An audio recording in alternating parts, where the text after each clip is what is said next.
కొంతమంది చాలా కేసెస్‌లో ఆ పేరెంట్స్ హద్దులు దాటి ప్రొఫెసర్స్‌తో బిహేవ్ చేస్తారు. ఆ హద్దులేంటి? ఆ పేరెంట్స్ తెలుసుకోవాల్సిన హద్దులేంటి? ఇప్పుడు ఒక స్టూడెంట్ ఉన్నాడు, పేరెంట్స్ ఉన్నారు. ఇంత డబ్బులు ఇన్వెస్ట్ చేస్తున్నారు. మనం ఏదైనా ఒక వస్తువు కొన్నాం, సపోజ్ ఒక ఫోన్ కొన్నాం. మనకేమైనా ప్రాబ్లమ్ వచ్చింది అంటే ఇమ్మీడియేట్‌గా మనం రిపేర్ చేసి. రిపేర్ చేసిన కస్టమర్ కేర్‌కి కాల్ చేస్తాం.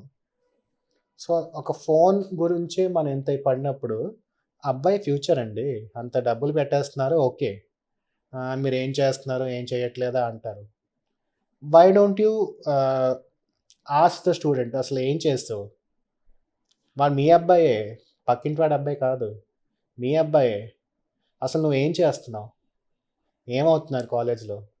ఒక్క హాఫ్ అన్ అవర్ తెలుసుకోలేడా? ఇప్పుడు సినారియో ఎలా అయింది అంటే దిస్ ఈస్ అ వెరీ చాలా బాధాకరమైన విషయం. పేరెంట్స్ వాళ్ళ పిల్లల్ని సపోర్ట్ చేస్తారు. ఫ్యాకల్టీని సపోర్ట్ చేయరు. తప్పు ఎప్పుడు ఫ్యాకల్టీదే.